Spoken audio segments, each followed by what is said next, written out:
الرحمن الرحیم۔ اب جو تیسرا رکوع آ رہا ہے سورہ بقرہ کا، اس میں قرآن کی دعوت کا خلاصہ ہے۔ قرآن کیا ماننے کی دعوت دیتا ہے، اس کی پکار کیا ہے۔ جیسا کہ میں عرض کر چکا ہوں، 2/3 قرآن پہلے نازل ہو چکا ہے، پس منظر میں ہے۔ ہمارے لیے اس ترتیب مصحف کے اعتبار سے وہ قرآن بعد میں آئے گا، ترتیب نزولی کے اعتبار سے وہ پس منظر میں موجود ہے، لیکن چونکہ یہاں پر مصحف کے اندر یہاں سے آغاز کیا جا رہا ہے، لہذا اس کا خلاصہ جو ہے لب لباب یہ ایک رکوع میں، اور قرآن کے فلسفے کا اور اس کے بعض نہایت ہی اہم جو موضوعات ہیں اور مسائل ہیں ان کا ذکر پھر چوتھے رکوع میں۔ ابھی ہم تیسرا رکوع پڑھ رہے ہیں۔ یا ایھا الناس اعبدوا ربکم الذی خلقکم والذین من قبلکم لعلکم تتقون۔ اے لوگو، بندگی اختیار کرو اپنے اس رب کی، اپنے اس مالک کی جس نے تمہیں پیدا کیا، اور نہ صرف تم کو پیدا کیا، تم سے پہلے جتنے لوگ گزرے انہیں بھی پیدا کیا تاکہ تم بچ سکو۔ یہ قرآن کی دعوت کا خلاصہ ہے، اور یہ نوٹ کر لیجئے، یہ تمام انبیاء اور رسل کی دعوت یہی تھی۔ اب جب پڑھیں گے سورہ اعراف پڑھیں گے، سورہ شعراء پڑھیں گے، ایک ایک کا نام لے کر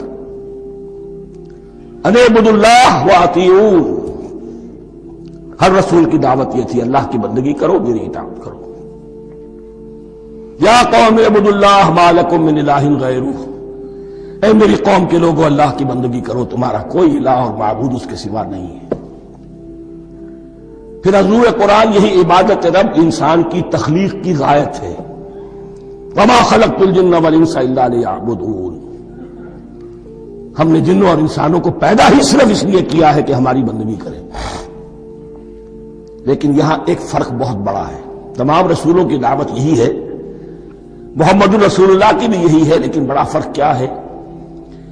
باقی تمام رسولوں کی دعوت آپ کو ملے گی یا قوم، اے میری قوم کے لوگوں، یہاں ہے یا ایھا الناس، اے بنی آدم، اے بنی نوع انسان۔ معلوم ہوا کہ تمام رسول حضور سے پہلے صرف اپنی اپنی قوموں کی طرف آئے ہیں۔ پہلے اور آخری اور کامل رسول ہیں اللہ کے محمد صلی اللہ علیہ وسلم، جن کی دعوت آفاقی ہے۔ یا ایھا الناس، یا قوم نہیں، یا ایھا الناس اعبدوا ربکم الذی خلقکم والذین من قبلکم۔ اس میں دلیل بھی آ گئی کہ عام طور پر لوگ جو ہے غلط راستے پر اس دلیل سے جمے رہتے ہیں کہ ہمارے آباء و اجداد کا راستہ یہی تھا۔ تو بھائی، جیسے تم مخلوق ہو ایسے وہ بھی تو مخلوق تھے، جیسے تم خطا کر سکتے ہو وہ بھی تو خطا کر سکتے تھے۔ لہذا یہ نہ دیکھو کہ آباء و اجداد کا راستہ کیا تھا، دیکھو یہ کہ حق کیا ہے۔ لعلکم تتقون، تاکہ تم بچ جاؤ، دنیا میں افراط و تفریط کے دھکوں سے بچ جاؤ گے، آخرت میں اللہ کے عذاب سے بچ جاؤ گے۔ ان دونوں سے اگر بچنا ہے تو اللہ کی بندگی کی روش اختیار کرو۔ اچھا، کس رب کی؟ الذی جعل لکم الارض فراشا والسماء بناء، جس نے تمہارے لیے زمین کو فرش بنا دیا اور آسمان کو چھت بنا دیا۔ وانزل من السماء ماء، اور آسمان سے پانی برسایا۔ فاخرج بہ من الثمرات رزقا لکم، اور پھر اس پانی کے ذریعے سے زمین سے میووں کی شکل میں، پیداوار کی شکل میں تمہارے لیے رزق اگایا۔ فلا تجعلوا للہ اندادا وانتم تعلمون، تو ہرگز نہ اللہ کا مد مقابل کسی کو ٹھہراؤ جانتے بوجھتے۔ وانتم تعلمون کا ایک مطلب یہ بھی ہے کہ تم بھی مانتے ہو کہ اس کائنات کا خالق اللہ کے سوا کوئی نہیں۔ اہل عرب بھی مانتے تھے، جو ان کے دیوی دیوتا تھے وہ سمجھتے تھے کہ یہ اللہ کے اوتار ہیں، یا اللہ کے ہاں بہت یہ پسندیدہ ہیں، اللہ کے محبوب ہیں، اس کے اولیاء ہیں، اس کی بیٹیاں ہیں، لہذا یہ شفاعت کریں گے تو ہمارا بیڑا پار ہو جائے گا۔ ورنہ خالق وہ مانتے تھے اللہ ایک ہی ہے۔ جب تم یہ مانتے ہو کائنات کا خالق ایک، مدبر ایک، تو اب کسی کو اس کا مد مقابل نہ بناؤ۔ انداد ند کی جمع ہے، لا ضد لہ ولا ند لہ، اللہ کا کوئی مد مقابل نہیں۔ اس میں یہاں تک بات ہے کہ حضور اس درجے، اس توحید کی باریکیوں تک پہنچا کر گئے ہیں اس امت کو کہ کسی صحابی نے ایسے ہی کہہ دیا ما شاء اللہ و ما شئت، کہ اللہ چاہے جو آپ چاہیں۔ حضور نے فوراً ٹوک دیا اجعلتنی للہ ندا، کیا تو نے مجھے اللہ کا مد مقابل بنا دیا ہے؟ اس کائنات میں مشیت صرف ایک کی چلتی ہے، کسی اور کی مشیت اس کی مشیت کے تابع پوری ہو جائے، لیکن مشیت مطلقہ صرف اس کی ہے۔ یہاں تک کہ حضور سے فرمایا گیا کہ اے نبی آپ کے لیے یہ ممکن نہیں ہے جسے چاہے ہدایت دے دے، انک لا تہدی من احببت ولکن اللہ یہدی من یشاء۔ اگر یہ اختیار میں ہوتا تو ابو طالب دنیا سے بغیر ایمان لائے نہ جاتے۔ فلا تجعلوا للہ اندادا وانتم تعلمون۔ اب ان دو آیتوں میں تو یوں سمجھیے توحید نظری بھی اور توحید عملی بھی۔ توحید عملی کیا ہے؟ بندگی صرف اسی کی ہو۔ اب آیا ہے رسالت کا معاملہ، وَإِن كُنتُمْ فِي رَيْبٍ مِّمَّا نَزَّلْنَا عَلَىٰ عَبْدِنَا، اگر تمہیں رسالت محمدی پر شک ہے صلی اللہ علیہ وسلم، اس کے کیا معنی ہے؟ کہ تمہیں اس قرآن کے بارے میں شک ہے جو ہم نے اپنے بندے پر نازل کیا ہے۔ اگر ہے شک فی الواقع، وَإِن كُنتُمْ فِي رَيْبٍ، اگر تمہیں واقعتاً شک ہے مما نزلنا علی عبدنا، اس پر جو ہم نے اپنے بندے پر نازل فرمایا ہے، فاتوا بسورۃ من مثلہ، تو لے آؤ اس جیسی ایک ہی صورت۔ یہ ہم کل پوری تفصیل سے دیکھ چکے ہیں کہ برسبیل تنزل یہاں پہنچے ہیں۔ پہلے دو آیتیں میں نے آپ کو سنائی تھی جس میں پورے قرآن کی مثال لانے کا چیلنج کیا گیا، پھر ایک آیت سنائی جس میں 10 صورتیں ہی لے آؤ، اب آخری درجے میں ایک صورت ہی بنا لا، اور ایک صورت تو سورۃ العصر کے مساوی بھی ہو سکتی تھی، سورۃ الکوثر کے مساوی بھی ہو سکتی تھی۔ وَادْعُوا شُهَدَاءَكُم مِّن دُونِ اللَّهِ إِن كُنتُمْ صَادِقِينَ، اور بلا لو اپنے سارے مددگاروں کو اللہ کے سوا، جن ہوں انس ہوں۔ اس لیے کہ قریش کا خیال یہ تھا کہ جو شعراء ہوتے ہیں ان کے پاس جن ہوتے ہیں، وہ جن انہیں سکھاتے ہیں، ورنہ عام آدمی تو یہ شعر نہیں کہہ سکتا۔ تو تمہارا اگر کوئی گمان ہے کوئی جنات سکھانے والے ہیں، کوئی انسان ہے، خطیب ہے، شعراء ہے، ادیب، سب کو جمع کرو۔ ان کنتم صادقین، اب یہ ہے بہت ہی، جس کو میں نے کل کہا تھا آپ کو یاد ہوگا، قرآن کا انداز کیا ہوتا ہے کہ وہ اپنے اندر جھانکنے کی دعوت دیتا ہے۔ یہ گویا کہ آنکھوں میں آنکھیں ڈال کر یہ کہا جا رہا ہے کہ حقیقت میں تمہیں کوئی شک نہیں ہے، یہ تم بات بنا رہے ہو صرف، اگر واقعتاً شک ہے تو آؤ میدان میں۔ حقیقت یہ ہے کہ تمہیں شک نہیں ہے، اگر تم سچے ہو فاتوا بسورۃ من مثلہ، تو اس جیسی ایک ہی صورت بنا لاؤ۔ فإن لم تفعلوا، اب ذرا انداز دیکھیے تحدی کا، چیلنج کا، پھر اگر تم یہ نہ کر پاؤ وَلَن تَفْعَلُوا، اور ہرگز نہیں کر سکو گے، یہ چیلنج کون دے سکتا ہے؟ اللہ کے سوا کوئی نہیں دے سکتا۔ یہ انداز کسی کتاب کا نہیں ہے، ذَلِكَ الْكِتَابُ لَا رَيْبَ فِيهِ، یہ کسی کا نہیں ہے۔ فَإِن لَمْ تَفْعَلُوا وَلَن تَفْعَلُوا، پھر اگر تم نہ کر پاؤ اور تم ہرگز نہیں کر پاؤ گے، فَاتَّقُوا النَّارَ الَّتِي وَقُودُهَا النَّاسُ وَالْحِجَارَةُ، تو ڈرو اس آگ سے جس کا ایندھن بنیں گے انسان اور پتھر۔ اعدت للکافرین، کافروں کے لیے تیار کر لی گئی ہے، بھڑکا دی گئی ہے۔ پتھروں کا ذکر خاص طور پر کیوں ہے؟ دو اس کے امکانات ہیں۔ آپ کو معلوم ہے کہ وہ جو پتھر کا کوئلہ ہوتا ہے اس کی آگ بڑی سخت ہوتی تھی، عام جو ہمارا یہ لکڑی کا کوئلہ ہوتا ہے اس کے مقابلے میں، اور دوسرے یہ بھی کہ چونکہ انہوں نے جو معبود تراش رکھے تھے وہ پتھر کے ہوتے تھے، تمہارے ساتھ ہی تمہارے ان معبودوں کو بھی جھونکا جائے گا، وہ بھی جلیں گے، تاکہ تمہاری حسرت کے اندر اضافہ ہو۔ ان سے ہم دعائیں مانگا کرتے تھے، ان کے سامنے ماتھے ٹیکتے تھے، ان کے سامنے ڈنڈوت کرتے تھے، ان کو چڑھاوے چڑھاتے تھے۔ اب یہاں گویا کہ ایمان باللہ توحید، ایمان بالرسالت اور ایمان بالآخرت، فاتقوا النار التي وقودها الناس والحجارة اعدت للكافرین وبشر الذین آمنوا وعملوا الصالحات، اور بشارت دے دیجئے اے نبی ان لوگوں کو کہ جو ایمان لائے اور جنہوں نے نیک عمل کیے۔ ان لہم جنات تجری من تحتہا الانہار، کہ ان کے لیے وہ باغات ہیں کہ جن کے دامن میں ندیاں بہتی ہوں گی. لفظی ترجمہ ہوگا جن کے نیچے ندیاں بہتی ہوں گی. مراد اس سے کیا ہے؟ عام فطری باغ وہ ہوتے تھے کہ جس میں ذرا اونچائی پر جو ہے درخت لگے ہوئے ہیں اور دامن میں ندی بہ رہی ہے، تو اس سے خود بخود جو ہے وہ اریگیشن، نیچرل اریگیشن ہو رہی ہے، درختوں کے جڑوں تک پانی پہنچ رہا ہے. بہرحال ترجمہ آپ لفظی کریں، ان کے نیچے ندیاں بہتی ہوں گی یا یہ کہ جن کے دامن میں ندیاں بہتی ہوں گی. کلما رزقوا منہا من ثمرۃ رزقا، جب بھی کبھی انہیں دیا جائے گا کوئی پھل رزق کے طور پر کھانے کے لیے جنت میں، قالوا ھذا الذی رزقنا من قبل، وہ کہیں گے یہ تو وہی شے ہے جو ہمیں پہلے بھی ملتی تھی. اس کا ایک مفہوم یہ ہے، یہ جو نزل ہے ابتدائی جو ہے دعوت ہے، ابتدائی ضیافت جو ہوگی اس میں وہی چیزیں کہ جو معروف ہے، جانی پہچانی ہے. یہ رمان، یہ دیکھیے یہ انار آ رہا ہے خوبصورت، یہ انگور ہے خوبصورت، یہ نخیل ہے، یہ نخل ہے، یہ رطب ہے، لیکن ذائقے کی کوئی نسبت و تناسب ہی نہیں ہوگا. وہ کہیں گے یہ وہی شے ہے جو ہمیں پہلے ملتی تھی. وَأُتُوا بِهِ مُتَشَابِهًا، مشابہ تو ہوگی وہ، لیکن ان کے ذائقے میں زمین و آسمان کا فرق ہوگا. اور ایک یہ بھی مفہوم لیا گیا کہ آخرت میں جنت میں بھی وہی میوے ملتے رہیں گے، لیکن ان کا ذائقہ بدلتا رہے گا.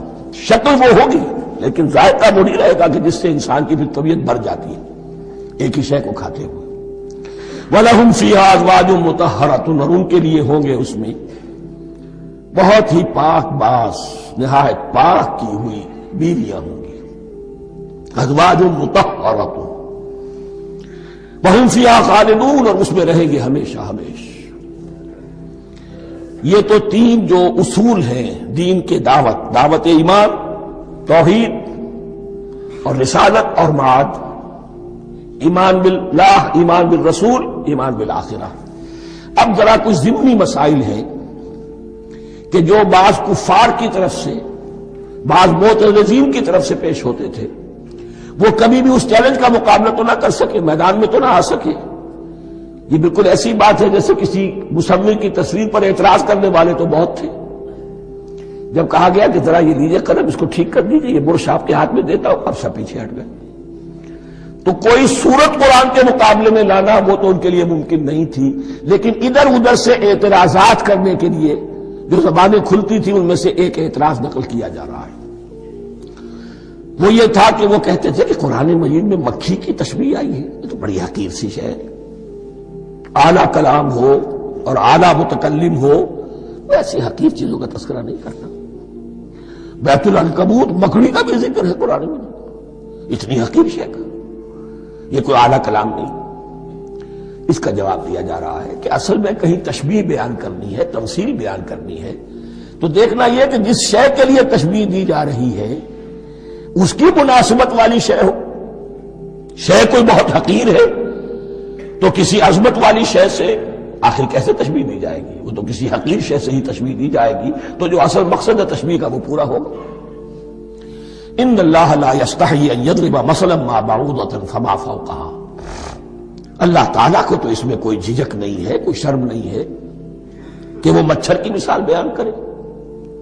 تو اس سے اوپر، اب یا فوقہا میں دونوں معنی ہو جائیں گے، یعنی کمتر اور حقیر ہونے میں اس سے بھی بڑھ کر، یا یہ کہ اس سے اوپر کی کوئی شے، اس کی مثال دینے میں اللہ کو کوئی جھجک نہیں.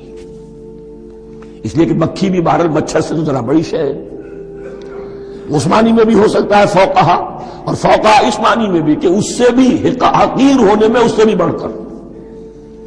فَأَمَّا الَّذِينَ يَعْلَمُونَ فَأَمَّا الَّذِينَ آمَنُوا فَيَعْلَمُونَ أَنَّهُ الْحَقُّ مِنْ رَبِّهِمْ، تو جو لوگ صاحب ایمان ہیں وہ جان لیتے ہیں کہ یہ حق ہے ہمارے رب کی طرف سے. وَأَمَّا الَّذِينَ كَفَرُوا، اور جنہوں نے کفر کیا ہے، فَيَقُولُونَ مَاذَا أَرَادَ اللَّهُ بِهَذَا مَثَلًا، یہ کیا مثال اللہ نے دی، کیا ارادہ ہوا اللہ کا اس مثال کے ذریعے سے. ناک منہ چڑھا رہے ہیں، اعتراض کر رہے ہیں. اب جو آ رہا ہے اگلا جملہ وہ ہے بہت اہم، یضل بہ کثیرا ویہدی بہ کثیرا، اسی کے ذریعے سے اللہ بہتوں کو ہدایت دیتا ہے اور اسی کے ذریعے سے بہتوں کو گمراہ کرتا ہے. معلوم ہوا کہ ہدایت اور گمراہی اور ہدایت اور ضلالت انسان کی سبجیکٹو کنڈیشن کے اوپر دار و مدار ہے اس کا. آپ کے دل میں خیر ہے، بھلائی ہے، نیت صحیح ہے، طلب ہدایت، طلب علم، اس میں آپ سچے ہیں، آپ کو ہدایت مل جائے گی. دل میں زیغ ہے، کجی ہے، نیت میں ٹیڑھ ہے، فساد ہے، تو اسی کے ذریعے سے اللہ آپ کی گمراہی میں اضافہ کر دے گا. یضل بہ کثیرا ویہدی بہ کثیرا. لیکن اللہ کا یہ کسی کو ہدایت دینا اور کسی کو ضلالت دینا علل ٹپ نہیں ہے، کسی قاعدے اور قانون کے بغیر نہیں ہے. وما یضل بہ الا الفاسقین. نہیں گمراہ کرتا وہ اس کے ذریعے سے مگر صرف سرکش لوگوں کو، جن میں سرکشی ہے، تعلی ہے، تکبر ہے. اور ان کے اوصاف کیا ہے؟ الذین ینقضون عہد اللہ من بعد میثاقہ. جو توڑ دیتے ہیں اللہ کے ساتھ کیے ہوئے عہد کو. اور سب سے بڑا عہد یہ سورہ اعراف میں چل کر آئے گا، عہد الست. عالم ارواح میں ہم عہد الست کر کے آئے. الست بربکم قالوا بلی.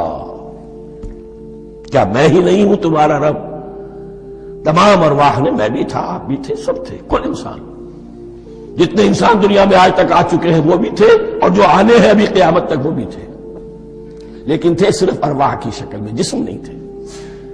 اور یہ میں آپ کو بتا چکا ہوں، مکمل وجود ہے انسان کا روحانی وجود. اولاً تخلیق اس کی ہوئی تھی، اسی سے آگے چل کر ایک بہت فلسفے کا بہت گہرا مضمون آ رہا ہے آگے چل کر. وہ جو عہد الست الست بربکم قالوا بلی، انہوں نے اس عہد کو توڑا. اللہ کو اپنا مالک اور خالق اور اپنا حاکم جاننے کی بجائے خود حاکم بن کر بیٹھ گئے. الیس لی ملک مصر. کیا مصر کی بادشاہی میری نہیں ہے؟ I am the sovereign. We are sovereign. Popular sovereignty. بغاوت، سرکشی، فاسق. وما يضل به الا الفاسقين الذين ينقضون ميثاقه ويقطعون ما امر الله به ان يوصل. اور کاٹتے ہیں وہ چیز جسے اللہ نے جوڑنے کا حکم دیا ہے. اللہ نے صلہ رحمی کا حکم دیا ہے، یہ قطع رحمی کرتے ہیں. مال کی طلب میں بھائی بھائی کو ختم کرتا ہے اس کے مال کو ہتھیانے کے لیے، اپنی ذاتی اغراض کے لیے. تمام اخلاقی حدود جو ہے انسان پس و پیش ڈال دیتا ہے. اپنا تکبر، اپنے لیے تعلی. الذین، آپ دیکھیے، نوٹ کیجئے، اس میں ہماری شریعت کا فلسفہ یہ ہے. ایک تعلق ہے اللہ کا بندے کے ساتھ، حقوق اللہ. ایک ہے بندوں کا بندوں کے ساتھ، حقوق العباد. اللہ کا حق کیا ہے؟ اسے حاکم اور مالک اور حاکم سمجھو، الملک سمجھو، خود اس کے بندے بنو. انسانوں کا حق کیا ہے؟ کونوا عباد اللہ اخوانا. سب آپس میں بھائی بھائی اللہ کے بندے بن جاؤ. اور اس میں سب سے اہم ترین رحمی رشتہ ہے، سگے بھائی، سگے بھائی بہنیں. پھر دادی کے اوپر جا کر وہ کزنز آ جائیں گے، پر دادی پر جا کر اور جمع ہو جائیں گے، یہاں تک کہ آدم و حوا پر تمام انسان جمع ہو جائیں گے. تو رحمی رشتے کی بڑی اہمیت ہے. تو وہ فاسقین کے جو توڑتے ہیں اللہ کے عہد کو، اس کو مضبوطی سے باندھنے کے بعد، وَيَقْطَعُونَ مَا أَمَرَ اللَّهُ بِهِ أَن يُوصَلَ وَيُفْسِدُونَ فِي الْأَرْضِ. انہی دونوں چیزوں کے نتیجے میں زمین میں فساد پیدا ہوتا ہے. یا اللہ کی اطاعت سے باغی ہو گئے اور یا آپس میں ایک دوسرے کی گردنیں کاٹنے لگے. اولئک ھم الخاسرون. یہی لوگ ہیں جو بالآخر خسارے میں، آخری اور دائمی خسارے میں رہنے والے ہیں. کیف تکفرون باللہ وکنتم امواتا. تم کیسے کفر کرتے ہو اللہ کا؟ بڑا پیارا انداز ہے. وکنتم امواتا، تم مردہ تھے. فاحیاکم، تمہیں زندہ کیا. ثم یمیتکم، پھر تمہیں مارے گا. ثم یحییکم، پھر جلائے گا. ثم الیہ ترجعون، پھر تم اس کی طرف لوٹ جاؤ گے، لوٹا دیے جاؤ گے. یہاں وہ بات آ گئی جو آج نگاہوں سے بالکل اوجھل ہو چکی ہے. یہ ہم دنیا میں آنے سے پہلے مردہ تھے، کیا مانی؟ یہ مضمون آ کر اصل میں سورہ غافر یا سورہ مومن میں چل کر اس کی پوری وضاحت ہوگی، لیکن چونکہ یہاں تذکرہ ہو چکا ہے عہد الست کا، ہماری پہلی تخلیق ہوئی عالم ارواح میں، ارواح کی صورت میں، پھر ہمیں سلا دیا گیا، وہ ہماری پہلی موت تھی۔ مردہ جو ہے معدوم نہیں ہوتا، مردہ ہوتا ہے، بے جان ہوتا ہے، سویا ہوا ہوتا ہے، اور موت کو اور نیند کو تشبیہ دی گئی ہے۔ پھر ہمیں اس جسد کے ساتھ یہاں زندہ کیا گیا، پھر موت طاری ہوگی، پھر ہمیں زندہ کیا جائے گا۔ یہ آیت جیسا کہ میں نے عرض کیا بہت بڑی اور بڑی گہری حکمت اور فلسفہ قرآن کی آیت ہے۔ کیسے اللہ کا انکار کرتے؟ کنتم اموات، تم مردہ تھے، سوئی ہوئی ارواح کی شکل میں تھے، فاحیاکم، تمہیں جگایا اس جسد کے ساتھ، زندہ کیا، ثم یمیتکم ثم یحییکم، پھر تمہیں مارے گا، پھر جلائے گا، ثم الیہ ترجعون، پھر تم اس کی طرف لوٹا دیے جاؤ گے۔ اور اب اس کے بعد جو آخری آیت ہے، هو الذی خلق لکم ما فی الارض جميعا، اس نے تمہارے لیے بنایا ہے جو کچھ بھی زمین میں ہے۔ اس میں خلافت کا مضمون آ گیا۔ حدیث میں آتا ہے انما الدنیا خلقت لکم وانتم خلقتم للآخرہ، یہ دنیا تمہارے لیے بنائی گئی ہے، تم آخرت کے لیے بنائے گئے ہو۔ هو الذی خلق لکم ما فی الارض جميعا، اس لیے کہ اگلی آیت پھر آ رہی ہے خلافت کی آیت۔ سارا کچھ زمین میں یہ بستر جو بچھایا اور یہ کائنات کو، زمین کو سجایا تمہاری خلافت کے لیے۔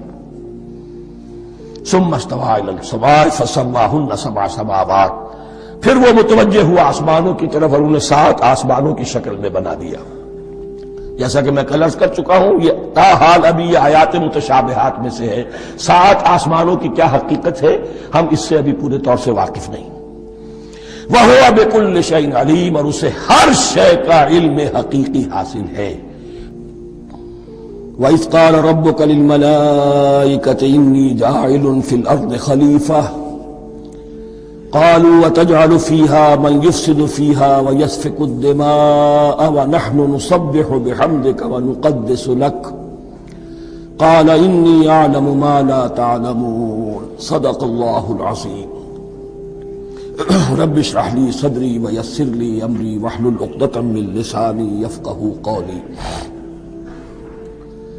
جیسا کہ میں نے عرض کیا تھا، سورہ بقرہ کے پہلے 4 رکوع نہایت اہم ہیں، نہایت جامع ہیں۔ پہلے 2 رکوعوں میں 3 قسم کے انسانوں کی وضاحت کی گئی، 3 قسم کے کردار کے نقشے کھینچ دیے گئے۔ تیسرے رکوع میں قرآن مجید کی دعوت کا خلاصہ آ گیا، توحید فی العقیدہ، توحید فی العمل، یعنی عبادت اللہ کی، ایمان بالرسالت، قرآن مجید کو منزل من اللہ کلام ماننا۔ اس میں اگر شک ہے تو جو بھی چیلنج تھا، اگر واقعتاً تمہیں شک ہے، حقیقت میں شک نہیں ہے، لیکن جیسا کہ تم کہہ رہے ہو کہ تمہیں شک ہے تو کوشش کرو اس کے مقابلے کی ایک صورت بنانا ہو۔ پھر آخرت، جنت اور دوزخ، ان دونوں کا تذکرہ ہو گیا۔ پھر ایک خاص مسئلہ جو قرآن مجید کے اسلوب پر اعتراض کی شکل میں آیا کہ اس میں مچھر جیسی حقیر شے کا بھی تذکرہ ہے، اس کی حکمت بیان کر دی گئی کہ تشبیہ اور تمثیل میں ظاہر بات ہے کہ ممثل لہو اور ممثل بہی میں مناسبت چاہیے۔ جس چیز کے لیے تمثیل بیان کی جا رہی ہے، جس شے سے تمثیل بیان کی جا رہی، ان میں مناسبت ہونی چاہیے، اس میں عظیم یا حقیر کا کوئی سوال نہیں۔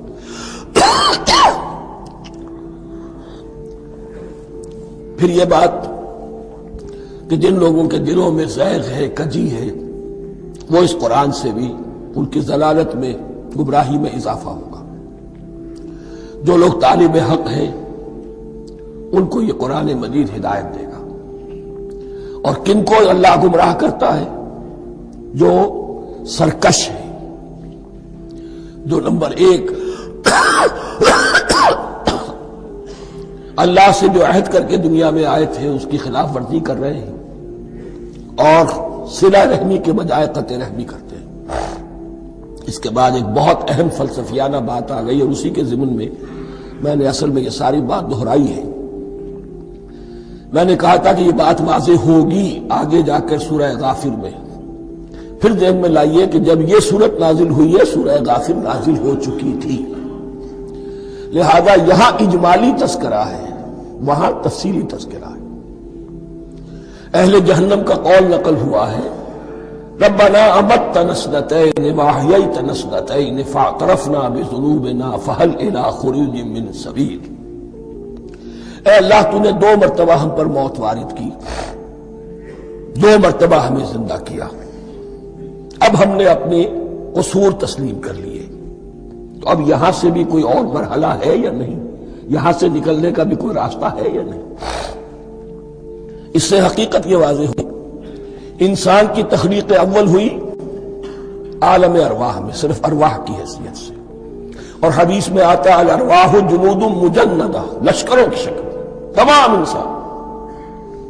ان سے عہد لیا گیا الست بربکم قالوا بلا، پھر سلا دیا گیا ارواح کو. یہ گویا کہ پہلی موت تھی جو ہم گزار آئے. پھر عالم خلق کا مرحلہ آیا. عالم خلق میں یہ تناسل کے ذریعے سے رحم مادر میں جب ایک جنین تیار ہوتا ہے تو ایک حدیث ہے حضرت عبداللہ ابن مسعود سے، 4 مہینے کا جب جنین ہو جاتا ہے تو اس کے بعد وہ روح لا کر اس میں پھونک دی جاتی ہے. یہ گویا کہ احیاء اولا ہو گیا، پہلی مرتبہ کا زندہ کیا جانا، پہلی موت کی نیند سے جگا دیا گیا.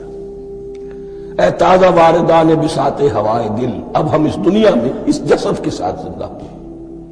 اب پھر موت آئے گی، جسد یہی چلا جائے گا جہاں سے آیا تھا، روح جہاں سے آئی تھی وہاں واپس جائے گی.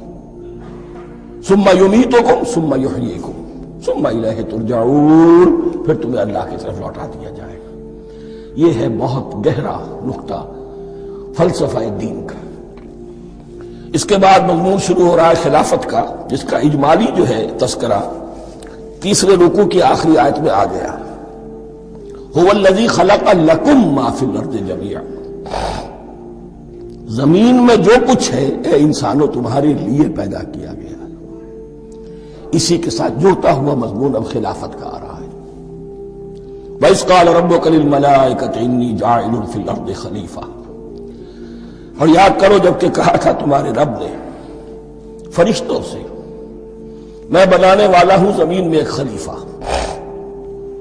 اب خلیفہ کی حقیقت کو سمجھیے. خلیفہ کسے کہتے ہیں؟ نائب. عام طور پر لوگوں کو مغالطہ ہوتا ہے کہ خلیفہ جانشین جو ہے وہ تو کسی کے موت کے بعد ہوتا ہے، زندگی میں تو نہیں ہوتا.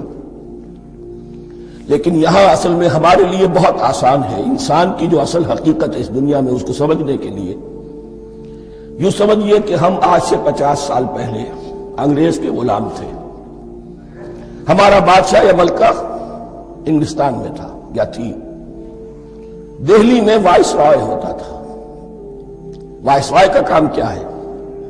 جو حکم آیا ہے ہز میجسٹیز گورنمنٹ کا یا ہر میجسٹیز گورنمنٹ کا جو حکم آیا ہے بلا چون و چرا، بغیر کسی تغیر اور تبدل کے نافذ کرے. ہاں جہاں کوئی حکم وہاں سے نہیں ہے تو یہاں کے حالات میں بہترین اپنی رائے قائم کرے، غور و فکر کرے، یہاں کی مصلحتیں کیا ہے، جو چیز بھی امپائر کی مصلحت میں ہو اس کے مطابق فیصلہ کر سکتا ہے. بین ہی یہی رشتہ ہے. اللہ ہے لیکن اللہ نے اپنے آپ کو غیب کے پردے میں چھپا لیا ہے. زمین پر انسان ہے. اب انسان کا کام یہ ہے جو ہدایت آ رہی ہے اللہ کی طرف سے اس پر تو بے چون و چرا عمل کرے. جہاں کوئی ایکسپریس ہدایت نہیں ہے، کوئی واضح ہدایت نہیں ہے، وہاں اپنے بس ججمنٹ کو ایکسرسائز کرے. اسی کا نام اجتہاد ہے. غور و فکر کرے، سوچے، اور جو بات روح دین کے زیادہ سے زیادہ مطابقت رکھنے والی ہو اس کو اختیار کر لے. بین ہی یہی رشتہ ہے در حقیقت رشتہ خلافت کہ جو اللہ اور انسان کے مابین ہے. اب یہ جو دی گئی ہے یہ حیثیت تمام انسانوں کو دی گئی ہے. پوٹینشلی ہر انسان اللہ کا خلیفہ ہے. لیکن جو اللہ کا باغی ہو جائے، جو خود حاکمیت کا مدعی ہو گیا، گویا کہ وہ باغی ہے۔ اب اگر شاہ جہان بادشاہ تھا، اس کا کوئی ولی عہد تھا، اور ولی عہد جو ہے صبر نہیں کر سکتا، اپنے باپ کی زندگی ہی میں بغاوت کر دیتا ہے، حکومت حاصل کرنا چاہتا ہے، تو اب وہ کیا ہے؟ واجب القتل ہے۔ جو لوگ بھی حاکمیت کے مدعی ہو گئے، ویسے تو حقیقت واجب القتل ہے، لیکن دنیا میں مہلت دی ہے اللہ نے، یہ دارالامتحان ہے، فوراً قتل نہیں کرتا، فوراً ختم نہیں کرتا۔ وَلَوْلَا كَلِمَةٌ سَبَقَتْ مِن رَبِّكَ إِلَىٰ أَجَلٍ مُّسَمًّى لَقُضِيَ بَيْنَهُمْ، اگر یہ پہلے بات طے نہ ہو چکی ہوتی، ایک وقت معین تک کے لیے انہیں مہلت اللہ نے نہ دی ہوتی، تو اللہ فیصلہ چکا دیتا، لیکن مہلت دی ہے۔ لیکن کم سے کم اتنی سزا ملتی ہے کہ اب وہ خلافت کے حق سے محروم کر دیے گئے۔ گویا کہ اب خلافت دنیا میں ہوگی خلافت المسلمین، صرف وہی شخص کہ جو اللہ کو مانے اپنا حاکم مطلق، وہ خلافت کا اہل ہے۔ تو یہ چند باتیں خلافت کی اصل حقیقت کے ضمن میں یہیں پر سمجھ لیجیے۔ وَإِذْ قَالَ رَبُّكَ لِلْمَلَائِكَةِ إِنِّي جَاعِلٌ فِي الْأَرْضِ خَلِيفَةً قَالُوا أَتَجْعَلُ فِيهَا مَن يُفْسِدُ فِيهَا وَيَسْفِكُ الدِّمَاءَ وَنَحْنُ نُسَبِّحُ بِحَمْدِكَ وَنُقَدِّسُ لَكَ۔ اور یاد کرو جب کہ تمہارے رب نے کہا تھا فرشتوں سے کہ میں زمین میں خلیفہ بنانے والا ہوں، تو انہوں نے کہا کہ کیا تو بنائے گا اس میں جو فساد مچائے گا اس میں اور خوریزی کرے گا۔ وَنَحْنُ نُسَبِّحُ بِحَمْدِكَ وَنُقَدِّسُ لَكَ، ہم آپ کی تسبیح اور تحمید اور آپ کی تقدیس میں لگے ہوئے ہیں۔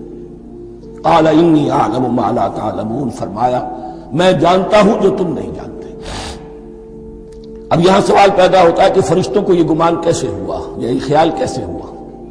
دو رائے ہیں اس میں۔ ایک تو یہ کہ انسان کی تخلیق سے پہلے اس دنیا میں جنات تھے، اور انہیں بھی کچھ اللہ نے تھوڑا سا اختیار دیا تھا، اور انہوں نے یہاں فساد مچایا۔ انہی پر قیاس کرتے ہوئے فرشتوں نے سمجھا کہ انسان بھی پھر زمین میں فساد مچائے گا، خوریزی کرے گا۔ ایک دوسری اصولی بات یہ کہی گئی ہے کہ خلافت کا لفظ جب استعمال ہوا تو اس کے معنی ہے کہ کوئی نہ کوئی اختیار بھی ملے گا۔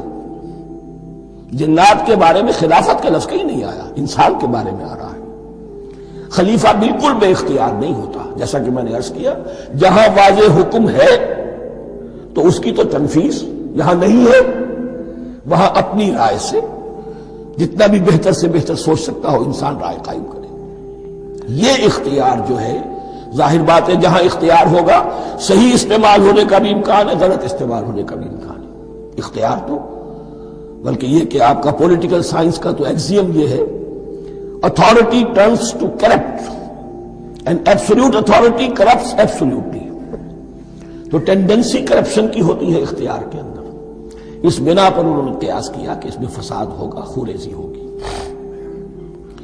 اللہ تعالیٰ نے فرمایا اپنی حکمتوں سے میں خود واقف ہوں، میں کیوں بنا رہا ہوں یہ میں جانتا ہوں، تم نہیں جانتے۔ وَعَلَّمَ آدَمَ الْأَسْمَاءَ كُلَّهَا، اور اللہ نے سکھا دیے آدم کو تمام کے تمام نام۔ اب اس میں بھی ایک رائے تو یہ ہے، بلکہ اس میں تقریباً اجماع ہے مفسرین کا، کہ اس سے مراد ہے تمام اشیاء کے نام، اور تمام اشیاء کے نام سے مراد ہے ان کی حقیقت کا علم۔ ہیومن نالج جو ہے اگر آپ اس کا تجزیہ کریں گے تو وہ یہی ہے کہ انسان ایک چیز کو پہچانتا ہے، پھر اس کے لیے ایک نام رکھتا ہے یا کوئی ٹرم اس کے لیے قائم کرتا ہے۔ اس نام یا ٹرم اور اس کے حوالے سے، اصطلاح کے حوالے سے بہت سے حقائق کو اپنے ذہن کے اندر محفوظ کرتا ہے۔ تو گویا کہ ان علمہ آدم الاسماء کلہا، تمام نام سکھا دیے کل مادی کائنات کے اندر جو کچھ وجود میں آنے والا تھا، ان سب کی حقیقت سے پوٹینشلی حضرت آدم کو آگاہ کر دیا۔ یہ پوٹینشل علم ہے، ہیومن نالج، جو ایکوائرڈ نالج ہے، جو انسان کو سم اور بسم اور اپنے اس دماغ کے کمپیوٹر کے ذریعے سے حاصل ہوتا ہے۔ ایک ہے ریویلڈ نالج جو اللہ وحی کے ذریعے سے بھیجتا ہے، ایک ہے ایکوائرڈ نالج، انسان خود علم حاصل کرتا ہے۔ اس نے آنکھوں سے دیکھا، کان سے سنا، نتیجہ نکالا، اور اس کمپیوٹر نے اس کو پروسیس کیا، اس نتیجے کو کہیں میموری کے اندر سٹور کر لیا۔ یہ کمپیوٹر ہے بہت بڑا، پھر کچھ اور دیکھا، کچھ اور سنا، کچھ چھو کر معلوم ہوا، کچھ چکھ کر معلوم ہوا، کچھ سونگھ کر معلوم ہوا، کوئی اور نتیجہ نکلا، اسے وہ پاسٹ میموری کے ساتھ اس کو ٹیلی کیا اور نتیجہ نکالا۔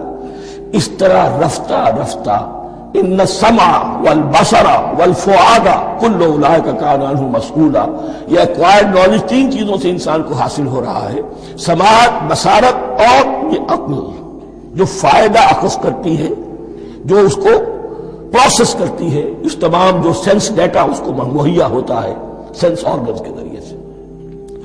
یہ علم ہے جو پوٹینشلی حضرت آدم کو دے دیا گیا، اس کی ایکسفولیشن ہو رہی ہے، اب درجہ بدرجہ وہ علم پھیل رہا ہے، بڑھ رہا ہے، اور بڑھتے بڑھتے کہاں تک پہنچے گا ہم کچھ نہیں کہہ سکتے، کہاں سے کہاں پہنچ گیا انسان۔ اس نصف صدی کے اندر علم انسانی میں جو ایکسپلوژن ہوا ہے، میں اور آپ اس کا تصور تک نہیں کر سکتے۔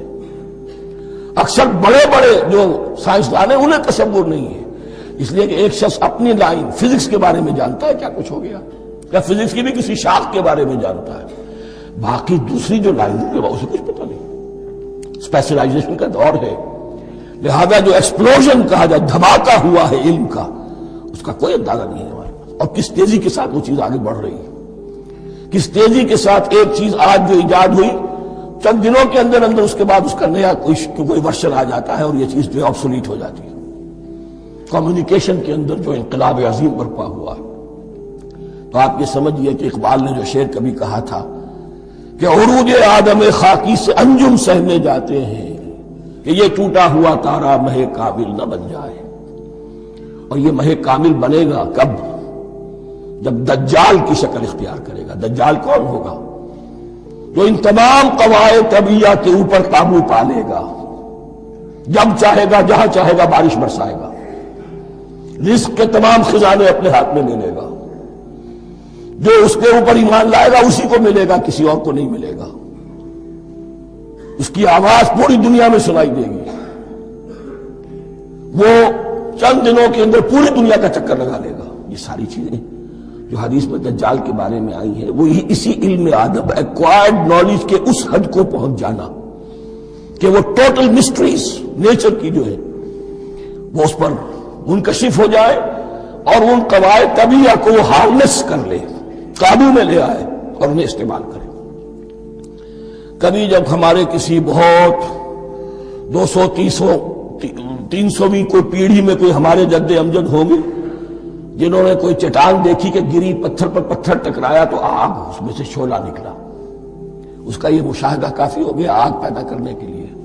پتھروں کو ٹکراؤ، آگ پیدا کر لو۔ یہ اس دور کی سب سے بڑی ایجاد تھی، آگ، انرجی۔ اب وہ انرجی کہاں سے کہاں پہنچی، وہ آگ نے بھاپ کی شکل اختیار کی، پھر ہم نے بجلی ایجاد کی، اور کب کیا ہے، ایٹمک انرجی ہے، اور نہ معلوم کیا کیا ہے، اللہ عالم۔ ان تمام چیزوں کا تعلق ہے خلافت ارضی کے ساتھ، لہذا فرشتوں کو جو بتایا گیا وہ یہ ہے کہ آدم کو علم بھی دیا جا رہا ہے، صرف اختیار ہی نہیں دیا جا رہا، علم دیا جا رہا ہے۔ وَعَلَّمَ آدَمَ الْأَسْمَاءَ كُلَّهَا ثُمَّ عَرَضَهُمْ عَلَى الْمَلَائِكَةِ، پھر ان تمام اشیاء کو پیش کیا فرشتوں کے سامنے۔ فَقَالَ أَنبِئُونِي بِأَسْمَاءِ هَؤُلَاءِ، اور فرمایا کہ مجھے بتاؤ ان چیزوں کے نام، ان کنتم صادقین، اگر تم سچے ہو۔ قالوا سبحانک لا علم لنا